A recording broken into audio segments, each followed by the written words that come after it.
Now what I want to do is to look at basic operations on functions. So let's make it an observation to start off with, a key observation.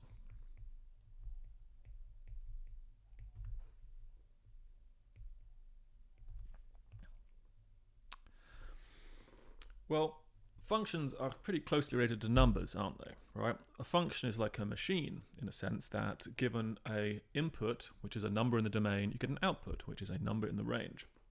So numbers are closely tied to functions, okay? It's just, they are interrelated concepts. So what can we do in numbers? Well, we can add them, we can take them away, we can multiply, and we can divide. So we can add, take away, multiply, and divide numbers. Well, this means that we can do the same thing for functions if appropriately interpreted.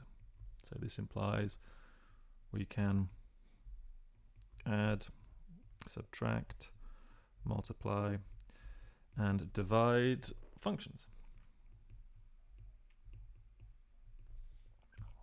So we're basically going to borrow these core algebraic operations and interpret what they would mean in the world of functions.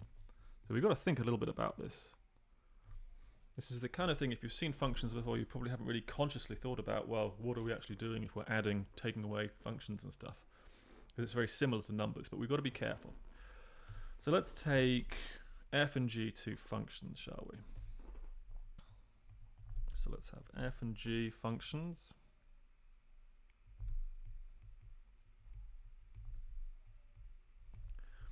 So I'm going to go through basically definitions of summing, taking away, multiplying, and dividing functions now. So definitions.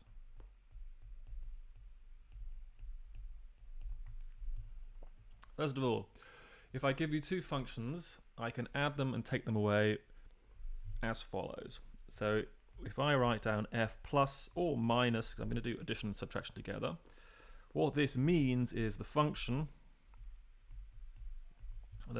such that, well, if it's a function, it has to be a rule that given an input gives me an output. So what should I do? Well, I'm going to define this function. Given the input x, I'm going to decree it's going to be the sum or the difference of the two outputs. So essentially we're using the outputs of the function as just numbers and then adding or taking away those. Something you should be a little bit careful of here. I mean, the domain here, x has to be in both the domain of f and g for this to make sense, I suppose. We'll talk about domains in later videos, really, a little bit today. But x must be in the domain of both f and g. Of course, right? Because I need that to make sense and that to make sense. Okay, so this looks funny. It looks very similar, doesn't it, just to the distributive property. It's absolutely not the distributive property. No way, right? When you write f, that is not multiplication of anything. That is just the notation for the output of the function given the input x. So I know it looks like the distributive property, but it's not. It's a definition. We are decreeing what the output of the function is. We are saying, okay, it's the sum or the difference of the two individual outputs. Okay, so once we've got that, what about products? So f multiplied by g, this is going to be the function such that, well, what will this function do?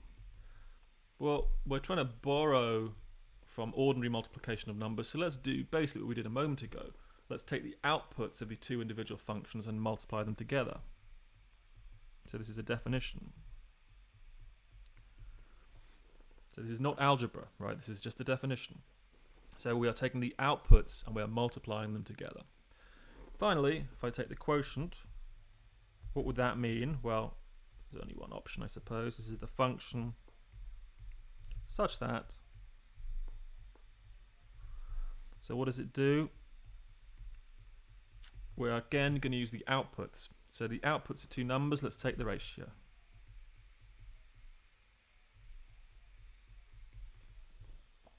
So this is how I'm going to define addition, subtraction, multiplication, and division of numbers. Or sorry, of functions. I'm basically borrowing the usual operations. I'm borrowing the usual operations for ordinary numbers and applying those to the outputs of the function. That's basically what I'm doing here. And I should maybe say here as well, a little extra caveat, not only must f and g, f of x, g of x make sense, this guy, I mean, where am I?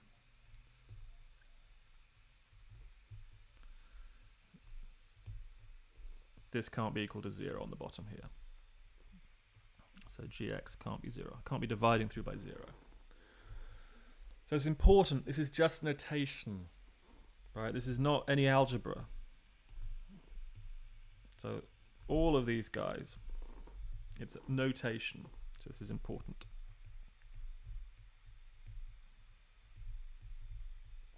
Just notation.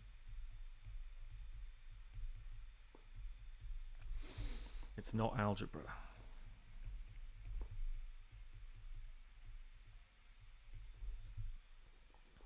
It's not algebra. So it's kind of a clever idea, right? Something that if you've used functions before, you've probably not consciously thought about defining how you add, subtract, multiply, and divide functions. But you're really borrowing from the usual concepts in the world of numbers and applying it to the outputs of the function. That's the idea. So let's do a simple example to make sure we really understand this. So let's do the following. Let's do what we do. Let's do f of x is equal to 1 over x. And let's do g of x is equal to x squared minus 1. And let's just work out a few of these. So first of all, if I wanted to know what the sum function was evaluated at 2, well, by definition, this is f evaluated at 2 plus g evaluated at 2. That's the meaning of the sum of the two functions. This is equal to what? 1 over 2 plus 2 squared minus 1. So what's that equal to? Half plus 3, and if you want to write this as a fraction, not really necessary, but this is 7 divided by 2. Let's do the ratio. So this evaluated at 2, well, by definition, remember, this is f of 2 divided by g of 2. So what's that equal to? F of 2 is a half. So that's all divided by, what is it? 2 squared minus 1. So what's that? That's a half divided by 3. And that, of course, by my basic properties of fractions, really, is 1 over 2 times 3, so 1 over 6. Okay, so a nice numerical example. Let's do one that's a bit more difficult, shall we? So, example.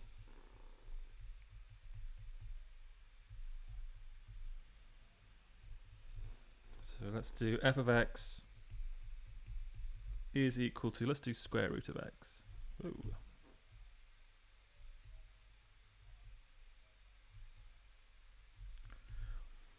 And let's do g of x is equal to square root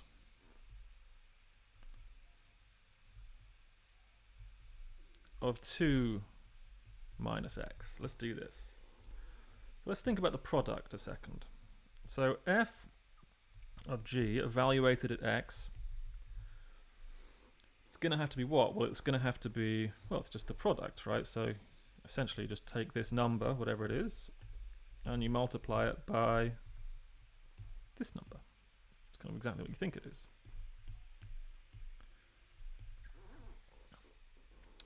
So let's ask ourselves now what the domain is. Now, this is quite a difficult question. I'm going to really unpack this. We're going to do a totally separate video on calculating domains of functions which are constructed using kind of operations. But let's do this one kind of as just a preview if you want. So what's the domain? Well, the domain has to be, but the convention, remember, is it's all x such that this makes sense. And as far as I can tell, there are two basic things to worry about. So that has to make sense and that has to make sense. So what we need to happen is the following. So we need two things. We need x has to be greater than or equal to 0, and we need 2 minus x has to be greater than or equal to 0. So this is if and only if what? Well, of course, x greater than or equal to 0.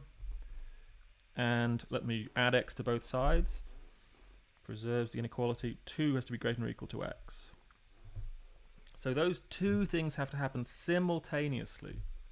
They both have to happen. So let me draw a number line and make sure I understand what's going on here. So this is going to be quite similar to sign analysis if you want.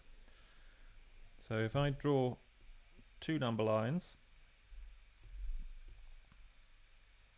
and let's mark the positions 0 and 2 on both of them. So the first property says what? Well, you've got to be greater than or equal to 0, so you've got to be over here. Inclusive. The other property says what? Well, you've got to be less than or equal to 2, so you've got to be down here. So if you need both of these to happen, what has to occur? Well, you've got to live inside this area here. So putting all this together, and this is a bit of work, isn't it? The domain, the conclusion here, is the domain has to be equal to the closed interval from 0 to 2.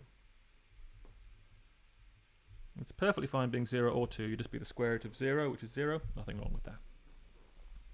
Okay, so these are the operations. Here's a couple of examples just to illustrate just some things that can turn up. The first one is very simple. The second one is more difficult, involving domains.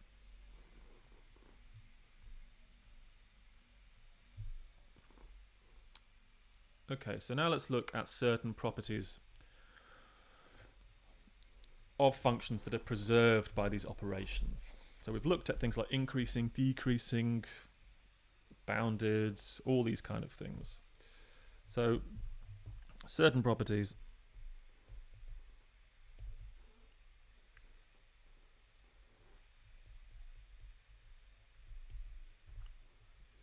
of functions are preserved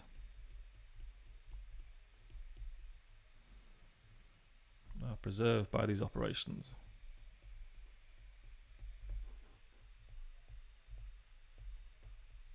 So let me just kind of go through a list of them. I think I've got 5 properties worth thinking about. So first of all, imagine if I have f and g, two functions, and let's assume they're either increasing or decreasing.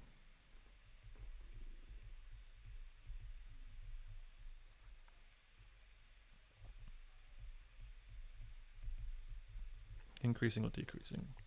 So that's the statement, increasing at least. If you move from left to right, you're always going up, right, on the whole domain. So if this is the case, then very nice, the sum has the same property. So it's preserved. Adding functions preserves increasing or decreasing. So let's do an example, shall we?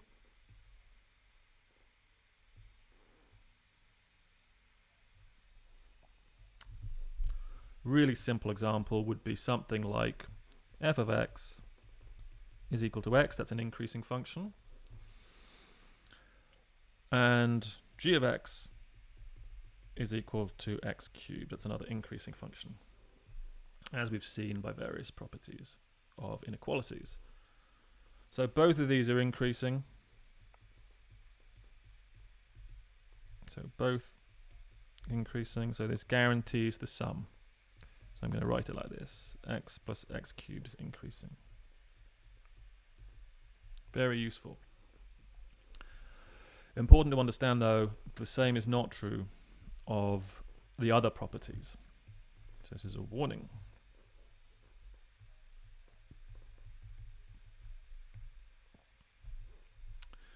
The other properties are not necessarily preserved. Or the other properties, the other operations do not necessarily preserve these properties.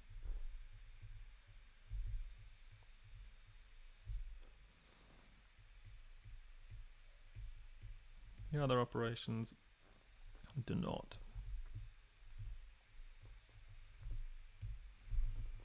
Do not in general preserve these.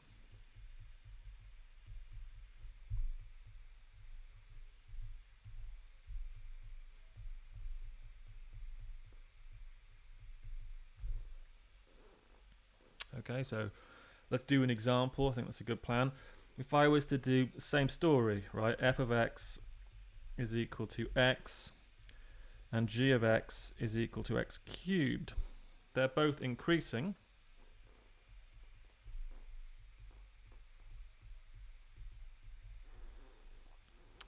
But if I do the product, x to the 4, that's not increasing, not overall.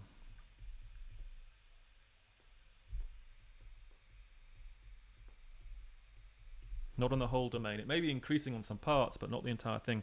Just as a really quick picture, just to give you a feeling for why. If you were to graph y is x to the 4, it actually looks very similar to y is x squared. It's a little bit flatter, but the same basic shape. Look kind of like this.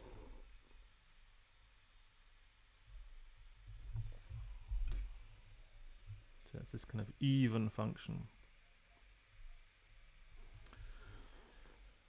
But if you notice, it's certainly not increasing overall, because sure, you're increasing over here, but you're decreasing here. And remember, increasing means you're increasing on the entire thing if you just say increasing.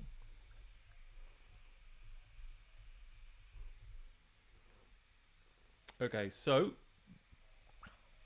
only addition preserves this. Other ones which are nice, bounded. So I'm just going to go through the list of ones we've looked at.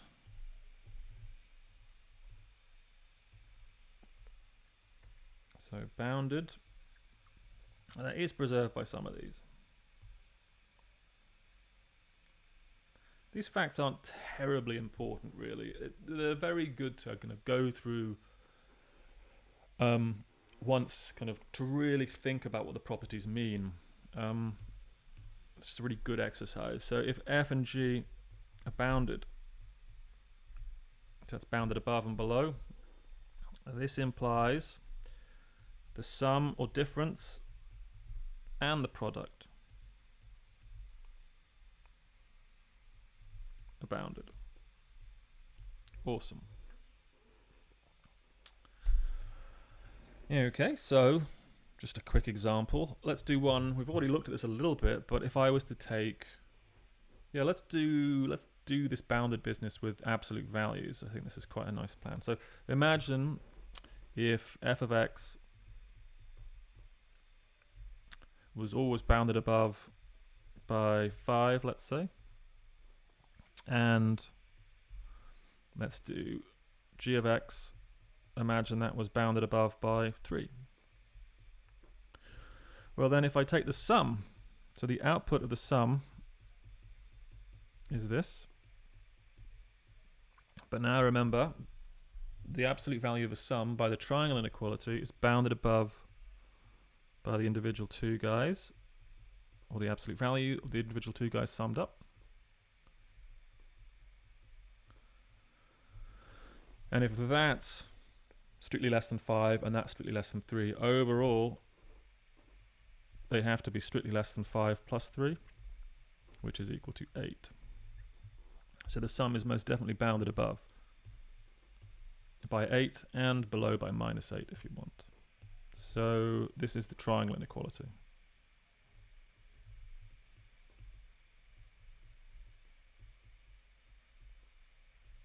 Triangle inequality. Right, so it's very important you understand that This is not true of quotients. It's not terribly subtle, but warning.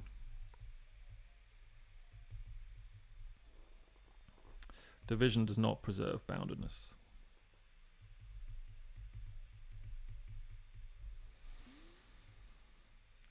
Division in general does not preserve this property.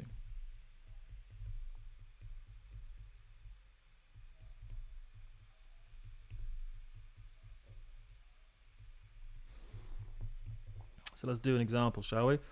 Imagine if I have, so I'm going to take two functions, so I'm going to make this more of a local property. So if I have f of x is equal to x, and let's do g of x is equal to x squared. So those are not bounded in general, but let's restrict. So these are bounded. They are bounded if I restrict to the open interval 0, 1. Of course they are, right? The first one is bounded above by 1 and below by 0, and the same is actually true of x squared, right? The biggest that could be is 1, the smallest it be is 0. Not inclusive of those two because of the fact we're on an open interval, but you're bounded. So what happens if I take the ratio? Well, this would be x divided by x squared. Now I can simplify because I'm away from 0. Remember, I'm not including 0 here. I can simplify this using my laws of exponents. This is 1 over x. And I can see something bad happening here. If I allow x to get closer into 0, I'm going to have 1 over something progressively smaller and smaller and smaller. It's going to grow positively without any bound at all. It's going to get really big and positive without any upper bound on it. So this is going to grow. This is going to grow positively without bound.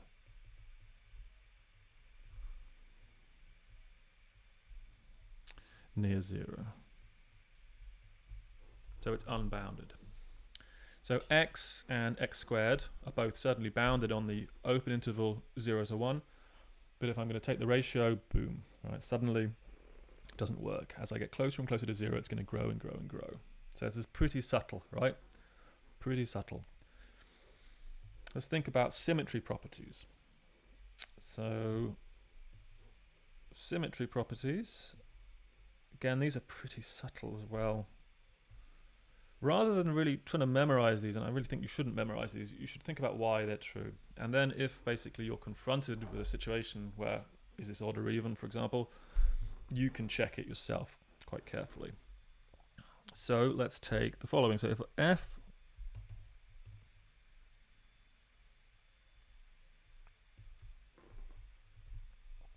and g are even, this guarantees everything is even. So f plus minus g, f times g, f over g, they're all even. They're all even functions. So let's do an example maybe. F of x is equal to x squared plus 1. G of x is equal to x to the 4 plus 6 x squared plus 1. These are both even. And notice if I sum them up, so you can see they're even in two ways. You could check the definition. You could check that f of minus x is equal to f of x, and the same with g for every x. Or we could do this little shortcut in this case. They're polynomials and all the exponents are even. For the constants, that's x to the 0, and 0 is even. So these are even, and if I sum them up, well, if I gather terms, I'm still only going to get even things, aren't I? So it's going to be x to the 4 plus 7x squared plus 2, that's even. Again, in this special case, because of polynomials, you can spot it because all the powers are even. The real reason it's true, basically, is because of the definitions of addition, subtraction, multiplication, and division of of functions. So just as a quick example, right? If I was doing f of g and I was going to feed in minus x, well, by definition, this is f of minus x times g of minus x. That's the meaning of it. But then they're both even, so that's f of x times g of x. But then that by definition is just fg x. So it's just definitions, really. Okay, so that's kind of a general reason why multiplication works. Now, odd is quite a bit more complicated. You've got to be really careful with odd.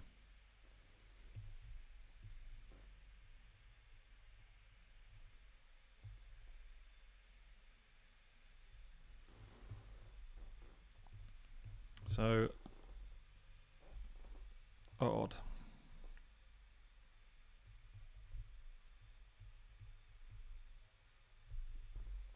Well, then it's really weird. And again, this is not something you should memorize. This is something you should think about how you check it yourself, really. But sums are still odd. However, products and quotients are even, which is terribly confusing. So let me kind of show you why this is true by example, shall we? So let's do f of x is equal to x, that's odd, and let's do g of x. Here's a nice odd function as well. The cube root is actually odd.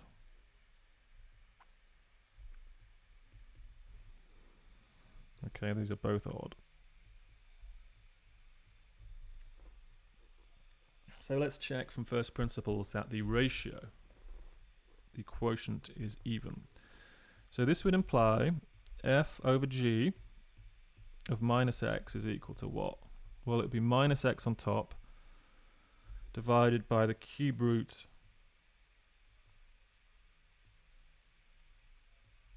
of minus x. But these are both odd functions, so what does that mean? So this basically means at the top it's minus x. No surprises there. But then the bottom, that minus can come out the front.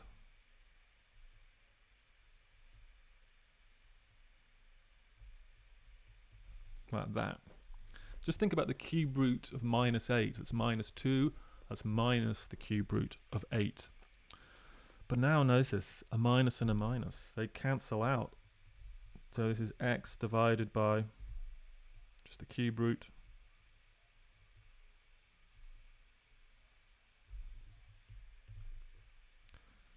so the cube roots of x, and now that by definition is just the quotient function again.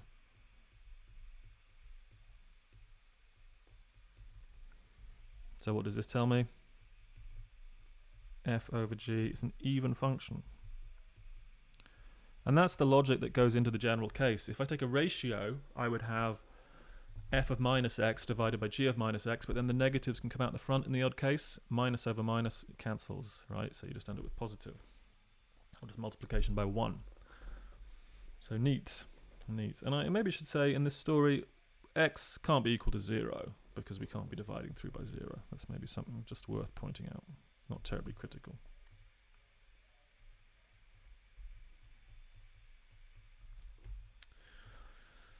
Okay, so very subtle. What about if they're a combination of odd and even? So more than anything, this is just good practice in understanding the meaning of odd and even, because you've got to kind of check the defining properties. So the last one we're going to do is the following. Let's say if f is odd and g is even, well, then this guarantees that the product or indeed the quotient are both odd. It's pretty weird. This corresponds to kind of the fact that if I take whole numbers, an odd whole number plus an even whole number is an odd whole number. It's that kind of logic, if you want. So let's do an actual proper justification of this. So let's imagine I have f is odd and g is even. So let's just do this same. Let's do it for multiplication. So let's just see what happens. Let's follow our noses. So f of minus x times g of minus x, that's the definition of multiplication. But now f is odd, so it becomes minus of x times, well, g is even, so this is just g of x. That's the meaning of odd and even. But now this becomes minus, I'm just moving some brackets around, minus this. And what's that? Well, by definition, this is equal to minus fg of x. So that is equal to that. That's exactly the definition of being odd.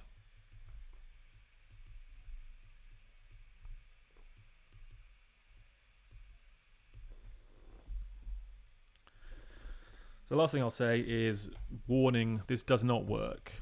Certainly doesn't work for sums and differences. So warning.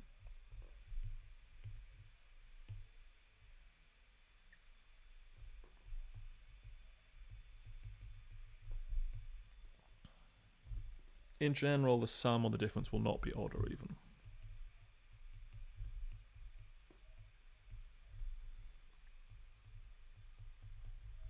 It's neither odd or even.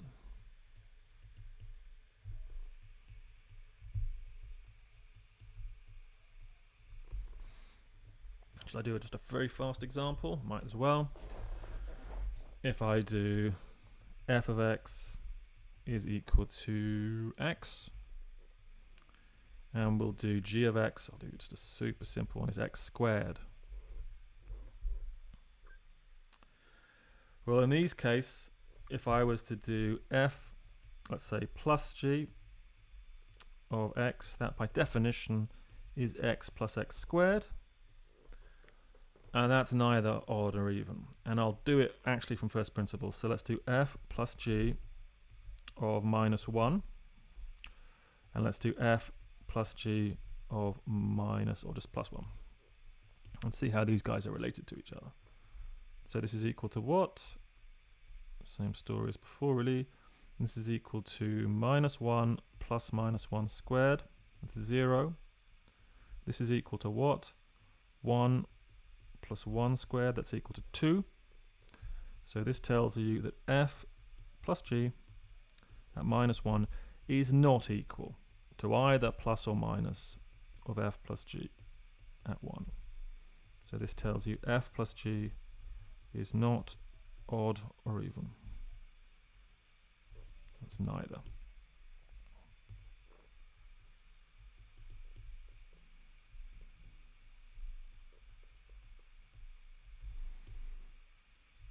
Nice. Okay.